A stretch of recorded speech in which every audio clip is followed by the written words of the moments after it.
didukung oleh teknologi informasi berupa infrastruktur. Nah, infrastrukturnya di sini sudah dijelaskan juga, ada perangkat komputer, server, dan jaringan.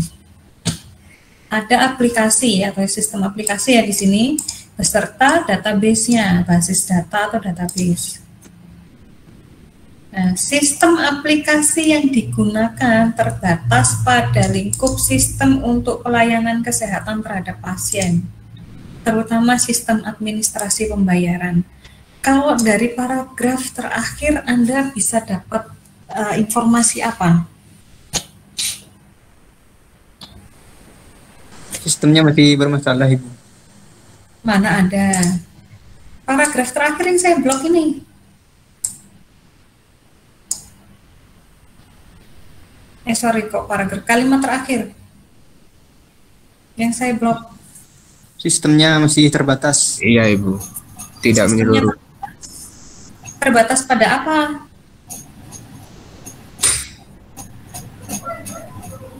Administrasi pembayaran, Ibu. Administrasi pembayaran. Berarti dia tidak ada sistem rekam medis ya? Iya, Ibu, Iya, tidak Ibu. ada, Bu. Baru pada sistem administrasi saja. Berarti ini rumah sakitnya baru menerapkan sistem informasi manajemen rumah sakit.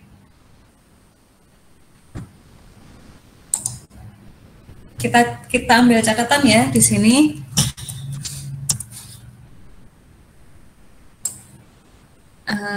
Sebentar.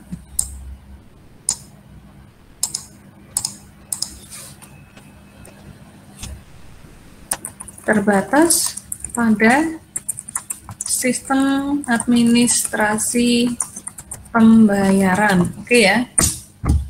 Kemudian masuk ke paragraf kedua. Dari hasil pendahuluan, ditemukan bahwa sistem aplikasi untuk pelayanan kesehatan terkendala oleh lambatnya proses sistem informasi yang menyebabkan pasien harus menunggu lama dalam memperoleh layanan. Ada masalah apa? Proses layanan. Proses layanan. Paragraf kedua mengenai masalah-masalah. Masalah-masalahnya apa pertama tadi? Lambatnya proses Pelayanan. Kemudian lamanya proses sistem informasi sering menyebabkan pasien harus antri cukup lama dalam memperoleh layanan. Apa ini? Antrian ya? Antrian lama. Ya atau tidak? Kalau salah boleh diganti. Iya, Ibu. Yang ketiga, layanan data dari sistem informasi juga sering dikeluhkan pasien karena tidak sesuai dengan tagihan yang dikenakan pada saat membayar. Yang ketiga apa? Tidak sesuai tagihan. Itu masalahnya apa? Data. Layanan data.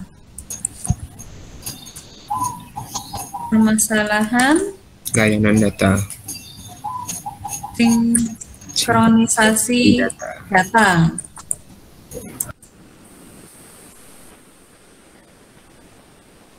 Penyebab terjadinya kesalahan dan keterlambatan proses yang ada pada sistem informasi tersebut belum diketahui dengan pasti. Sejauh ini masalah-masalah tersebut dapat menghambat tujuan SIM-RS. Paragraf terakhir, pihak RSABC terkendala dalam pembuatan rekomendasi SI ke depan. Rekomendasi tersebut bersifat penting karena membuat RSABC lebih kompetitif dibandingkan dengan institusi kesehatan lainnya. Nah, ini paragraf terakhir ini tidak ada yang harus Anda gali karena memang di sini nggak ada apa-apa ya. Dia kan cuman bilang kalau tidak bisa membuat rekomendasi. Nah, bisa membuat rekomendasi dari mana kalau dia tidak bisa mengidentifikasi masalah seperti itu kan? Nah, langsung masuk ke soalnya. Tentukan ruang lingkup audit sistem dan teknologi informasi. Ruang lingkupnya di mana? Ruang lingkup ini ada di masalah-masalah yang sudah Anda analisis.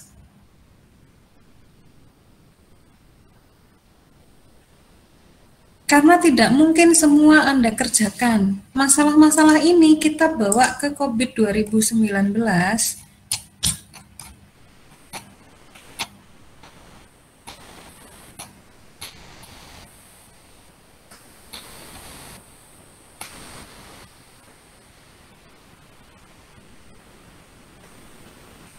Oke, di sini ada COVID core model.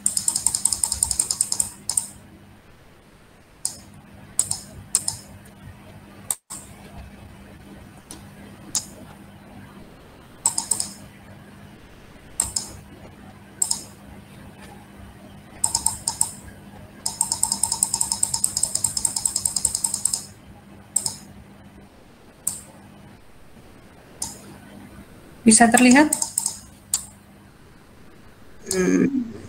Bisa, Ibu. Bisa ya? Anda lihat pada masalah yang sudah kita cari tadi. Kemudian masalah-masalah ini silakan dimappingkan pada IT proses yang ada di COVID 2019. Ini sudah pernah saya ajarkan sebelum UTS juga. Ada berapa IT proses yang ada di COVID 2019? Silakan dihitung.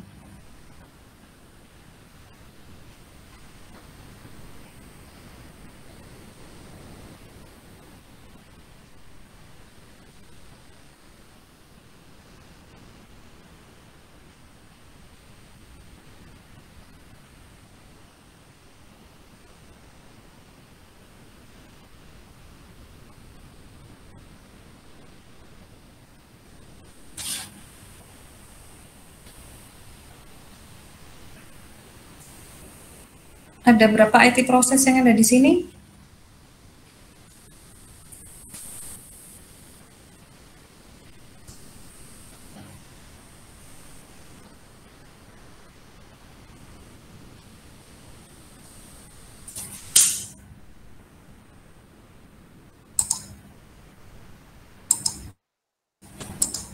Lima, Ibu.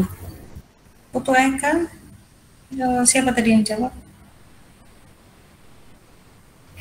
5 dari mana, Mbak? Dari itu, Ibu. Dari yang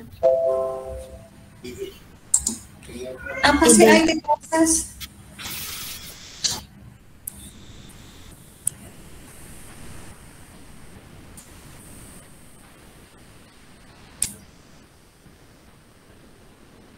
Apa IT proses itu, Mbak?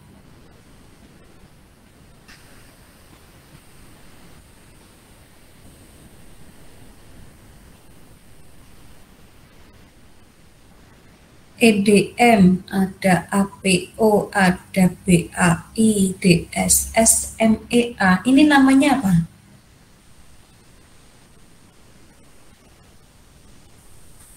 EDM, APO, BAI, DSS, MEA. Ini namanya apa?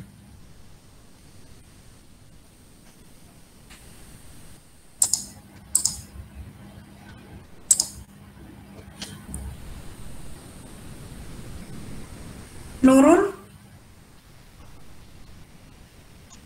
Iya, Bu. EDM, APO, BAI, DSS, MEA ini dinamakan apa, Mbak? Domain, Bu. Domain. Di dalamnya domain ada apa, Mbak? Prosesnya, Bu. Di dalamnya domain ada Manajemen IT-nya. Proses manajemen IT. proses manajemen IT. EDM 01, EDM 02 sampai EDM 05, APO 01 sampai APO 14. BAI Kayak sesuatu yang nggak penting dikerjakan juga, mungkin lebih seperti itu, Bu. Jadi sesuatu yang nggak kerjaannya, penting. ya Kalau misalkan penting semua gimana, Mas? tapi kan jika ada ruang lingkupnya, Bu, lebih fokus untuk mengerjakan, mungkin seperti itu, Bu. Jawabannya bukan begitu, karena tidak sesuai dengan proses bisnis, ya. Jadi belum tentu nih EDM 01 itu sesuai dengan proses bisnis rumah sakitnya. Tidak selalu yang ada di 40 IT proses ini dibutuhkan oleh satu perusahaan. Dia hanya membutuhkan domain-domain tertentu, IT proses tertentu untuk mendukung proses bisnisnya. Kalau auditornya diminta ngerjakan semua, ya tinggal bilang aja wani piro gitu kan. Anda punya berapa? Tapi lagi-lagi tidak sesuai dengan kebutuhan institusi. Daripada membuang uang, kan lebih baik kita tentukan dulu nih IT prosesnya yang mana, ya kan? Iya, Ibu. Nah, pertanyaan saya selanjutnya, dari 3 masalah yang kita temukan ini, Anda silahkan mappingkan ke 40 IT proses. Nomor 1 ada di mana? APO 01, Bu. APO 01 kok bisa? IT manajemen. Manajemen framework itu.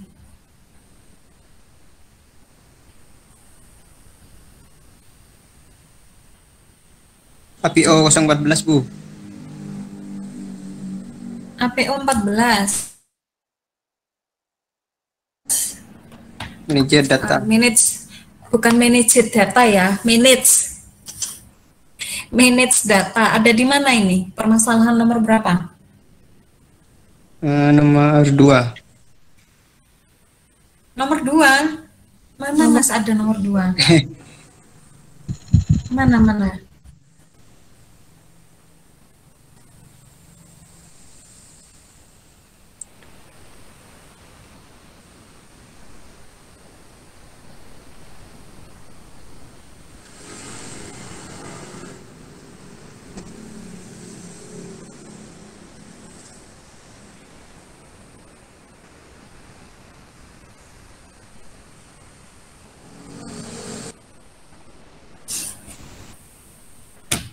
Nomor 3, Ibu.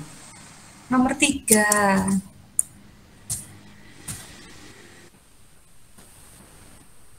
Ada lagi?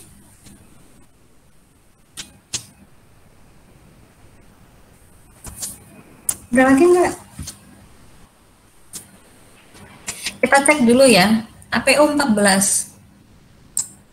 Anda kan jawabnya APO 14. Kalau saya nggak percaya gimana? Oke, kita cek APO 14 itu isinya apa.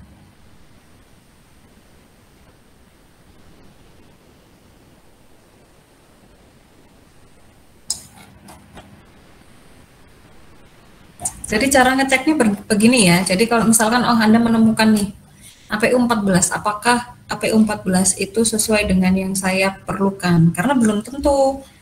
Nah, jadi Anda harus baca deskripsinya apa. APO 14 manage data. Domain align, plan and organize. Manajemen objektif APO 14. Kalau dulu namanya IT proses ya, sekarang namanya manajemen objektif. Manajemen objektif APO 14 atau biasa kita sebut IT proses APO 14 ini mengenai manage data. Nah, di sini deskripsinya adalah tadi yang jawab APO 14 siapa? Saya, Bu.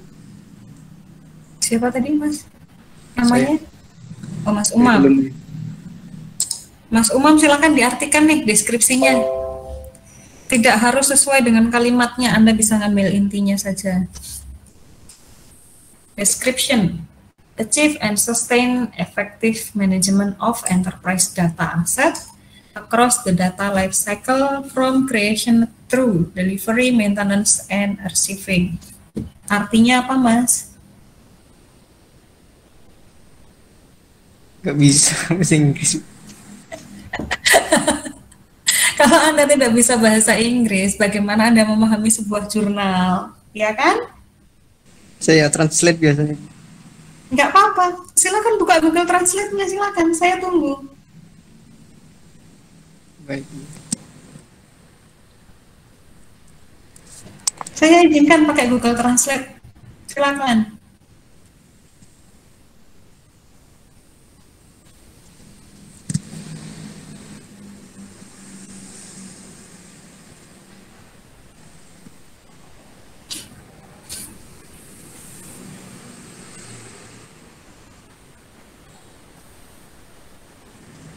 Ayo, saya ada rapat sudah di telepon Pak Budi Satoto. Yang bisa bantu siapa?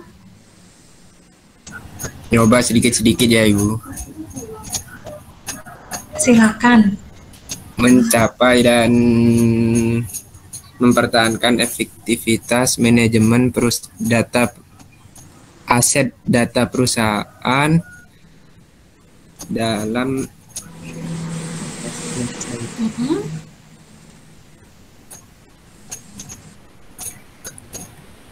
data life cycle dari pembuatan hingga pembuatan fashion to Melalui pengiriman, Bu. nah, Pemeliharaan dan pengersipan tujuan.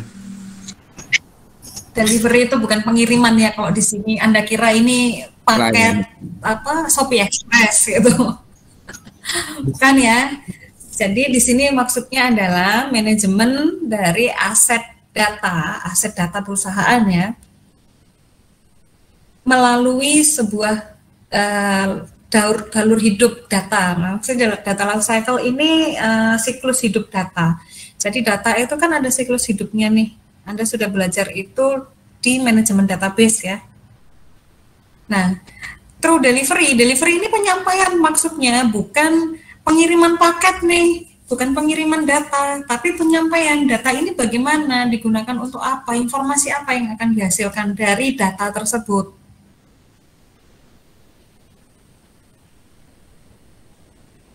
Maintenance, pemeliharaan data, dan pengarsipan data.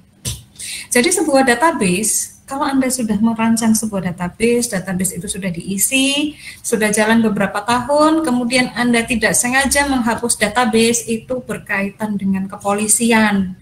Jangan main-main dengan penghapusan database.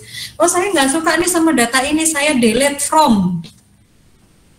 Query ya, Anda main query delete from tabel X, kemudian saya delete row ini. Anda jangan sekali-sekali main delete, asal delete ya. Karena sekali Anda menghilangkan barang bukti, Anda menghilangkan log aktivitas data, forensik itu akan berbicara dan itu akan berkaitan dengan pihak kepolisian.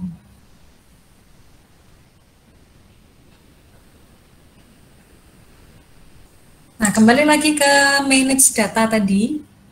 Ini Anda achieve sustain effective management enterprise data melalui sebuah dalur hidup data untuk menyampaikan sebuah informasi yang diperlukan.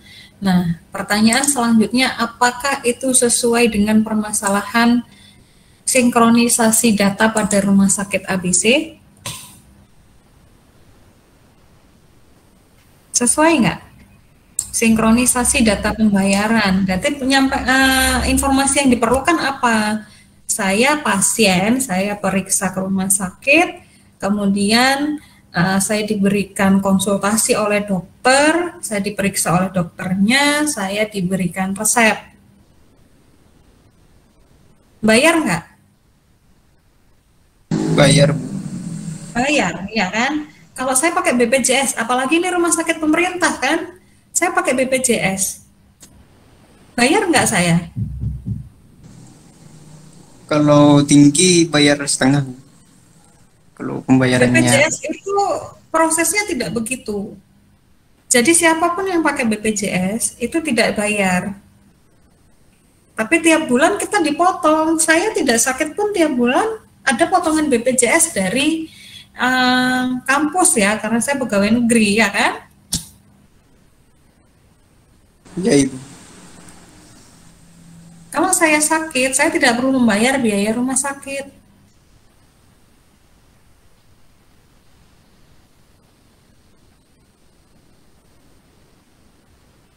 Nah, kalau misalkan ini tidak sinkron, ternyata saya adalah pasien BPJS. Saya periksa di rumah sakit ABC. Sama rumah sakit ABC ditagih. Oh, tagihannya 500.000. Marah nggak? Pasien ini tadi marah nggak?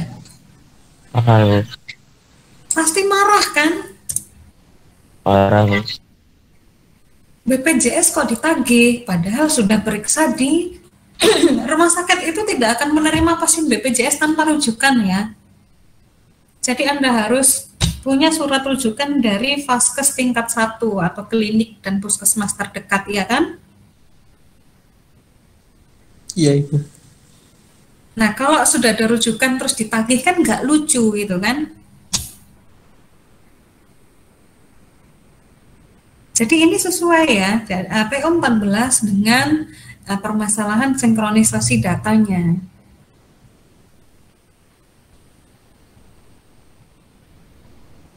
Nah, sekarang pertanyaan kedua, ini nanti Anda cari ya, lambatnya proses pelayanan, antrian lama, ini Anda cari ada di manajemen objektif atau IT proses nomor berapa, ini tugas Anda.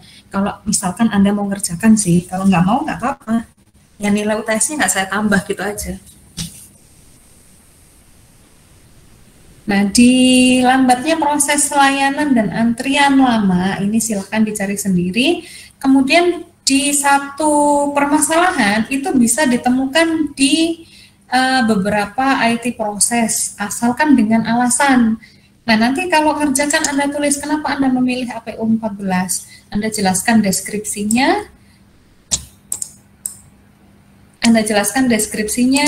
Kemudian Anda tuliskan APO 14. Tapi ditranslate ya menurut bahasa Anda sendiri. Jangan terus, Bu Novi nggak ditranslate nih. Ya kalau saya translate di sini nanti jadi pelajaran bahasa Inggris gitu kan.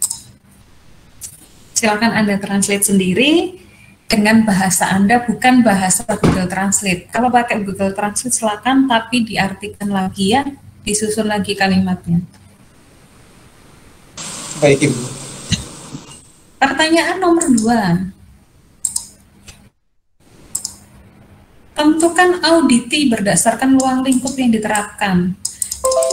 Auditi ini apa?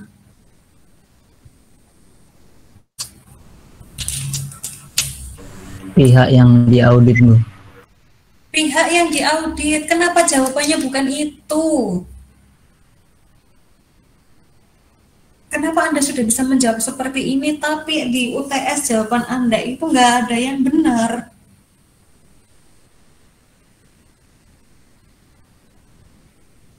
Kalau tadi Anda menentukan APO 14 ya, siapa auditinya?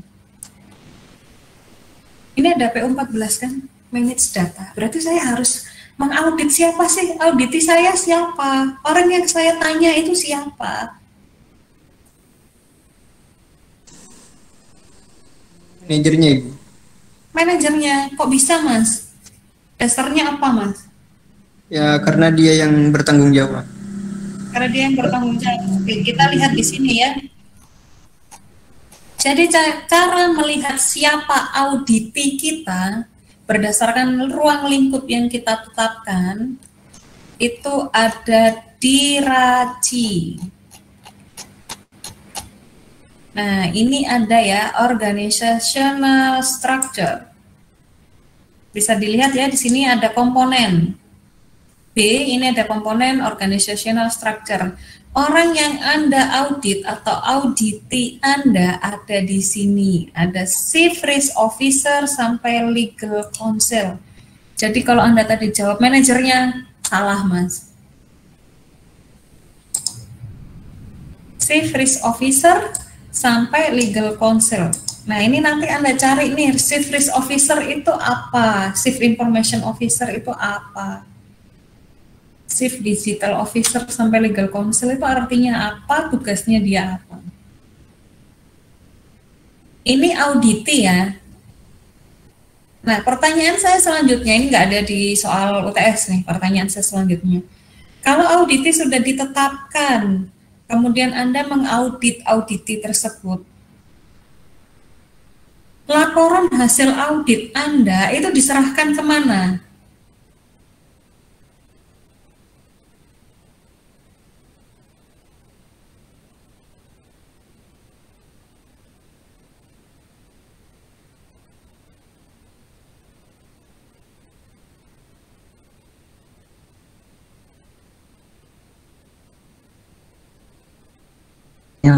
Rumah sakit negeri, berarti kan ini milik pemerintah gitu.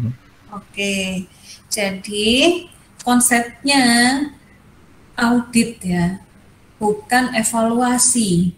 Audit dan evaluasi berbeda, walaupun kelihatannya mirip-mirip. Audit juga ada evaluasi, tapi berbeda. Kalau evaluasi itu internal saja. Misalkan nih, ini saya ditelepon Pak Budi ya, Bu Novi harap menghadiri rapat karena ada evaluasi perkuliahan. Berarti yang melakukan evaluasi siapa? Budi. Yang melakukan evaluasi? Pihak internal ya?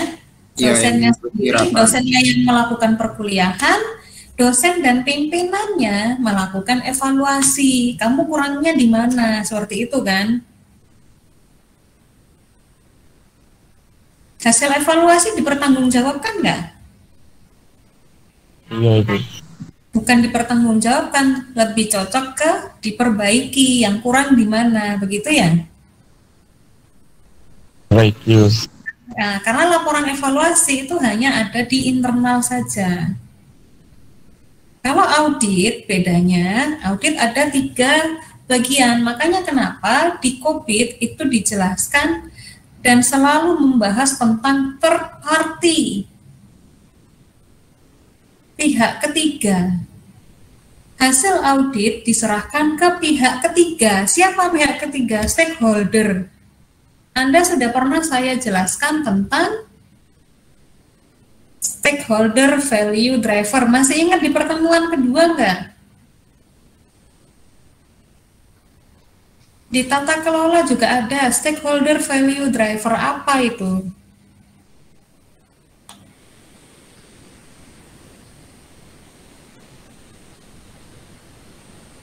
Kesalahan yang ada di Indonesia, auditor itu dibayar oleh auditi. Jadi saya mengaudit nih, saya audit UTM. Yang bayar saya siapa? Siapa yang bayar saya?